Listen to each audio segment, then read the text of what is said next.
Hello అండి, hi, welcome back to our channel. ఈరోజు నేను సింపుల్గా చాలా టేస్టీగా ఉండేటువంటి ఎగ్ కర్రీ చేసి చూపించబోతున్నానండి. ఎప్పుడు ఒకటేలా వండుకుంటే ఎగ్ కూడా తినాలనిపించదు. ఇంట్లో ఎగ్స్ మాత్రమే ఉన్నప్పుడు ఇంటికి గెస్ట్లు వచ్చినా లేదంటే ఫ్రెండ్స్ వచ్చినా ఇలా కొంచెం వెరైటీగా ఈ కర్రీ చేసి పెట్టండి. అబ్బా ఎంత బాగుందో అంటూ రొట్టెలు వేసుకుంటూ తింటారు. అంతేకాకుండా ఈ కర్రీ కొంచెం ఉన్నా సరే అన్నం మొత్తం తినేయచ్చండి. ఓపిక లేనప్పుడు ఆఫీస్కి వెళ్ళే వాళ్ళు బ్యాచిలర్స్కి అయితే ఇది ఒక్క పూట చేసుకుంటే 2 పూటలు కూడా కడుపు నిండా అన్నం తినొచ్చు, అంత బాగుంటుంది. అలాగే ఇది రైస్లోకే కాకుండా చపాతీలకు కూడా చాలా బాగుంటుంది. మరి ఇంకెందుకు ఆలస్యం, ఈ వీడియో ఎండ్ వరకు చూసి మీరు కూడా ట్రై చేయండి. అలాగే మీ ఫ్రెండ్స్కి కూడా ఈ రెసిపీ షేర్ చేయడం మర్చిపోకండి. ఇవే కాకుండా మన ఛానల్లో ఇంకా మంచి మంచి రెసిపీస్ ఉన్నాయండి. ఒకసారి ఛానల్ చెక్ చేసి నచ్చితే సబ్స్క్రైబ్ చేయడం మర్చిపోకండి. మరి కర్రీ ఎలా తయారు చేయాలో చూద్దామా. ముందుగా ఒక ప్యాన్ పెట్టుకొని దాంట్లో కాస్త ఆయిల్ వేసుకొని మసాలా దినుసులన్నీ వేసుకోండి. ఇవి కాస్త చిటపట్టలాడిన తర్వాత ఒక 2 మీడియం సైజు ఉల్లిపాయలు, ఒక 3 పచ్చిమిర్చి పొడుగ్గా చీల్చుకొని వేసుకోండి. దీంట్లోనే కాస్త సాల్ట్ వేయండి, త్వరగా మగ్గుతాయి. ఇలా ఉల్లిపాయలో ఒక్కసారి కలిపేసుకొని మూత పెట్టుకొని ఈ ఉల్లిపాయ అనేది మంచి కలర్ వచ్చే వరకు ఫ్రై అవ్వనివ్వండి. ఇలా ఇది పక్కన పెట్టుకొని మరొక ప్యాన్ పెట్టుకొని కొంచెం ఆయిల్ వేసుకోండి.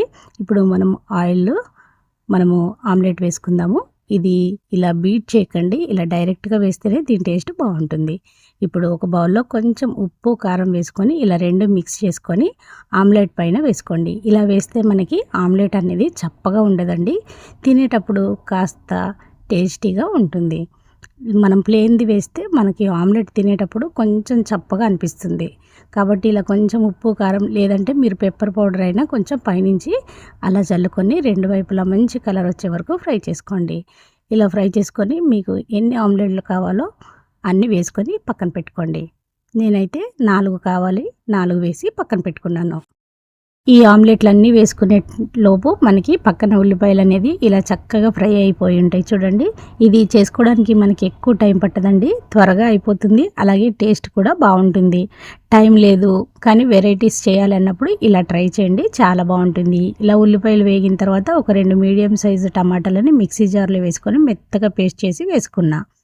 దాంట్లోనే కొంచెం పసుపు, రుచికి సరిపడినంత ఉప్పు, అలాగే 1 స్పూను అల్లం వెల్లుల్లి పేస్టు. నేను ఉప్పు అనేది ఉల్లిపాయల్లో వేసాను, ఆమ్లెట్లో వేసాను, అందుకోసం కొద్దిగా వేసుకున్నాను. కావాలంటే తర్వాత అడ్జస్ట్ చేసుకోండి.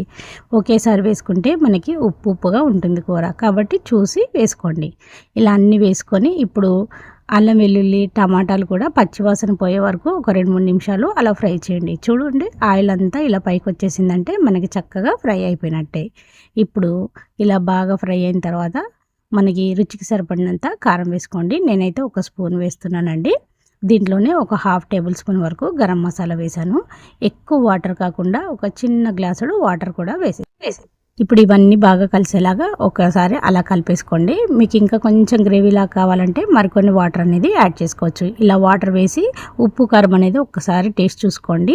తర్వాత వేస్తే మనకి అడ్జస్ట్ అవ్వదన్నమాట. ఈ టైంలో చూసుకొని అడ్జస్ట్ చేసుకున్న తర్వాత మనం ముందుగా వేసుకున్న ఆమ్లెట్లు ఉన్నాయి కదా, అవి ఇలా ఒకదాని మీద ఒకటి కాకుండా పక్కగా పెట్టుకొని గరిటెతో కలపకుండా చేపల కూర కలిపినట్టుగా మనము బౌల్ను పట్టి ఒక్కసారి అలా కుదిపేసుకొని మూత పెట్టి ఒక 4 నుంచి 5 నిమిషాల వరకు మీడియం ఫ్లేమ్ మీద ఉడికించండి. అంతే అండి, ఎంతో టేస్టీగా ఉండేటువంటి ఆమ్లెట్ ఎగ్ కర్రీ రెడీ అయిపోతుంది. చూడండి ఎంత బాగుందో కలర్ఫుల్గా.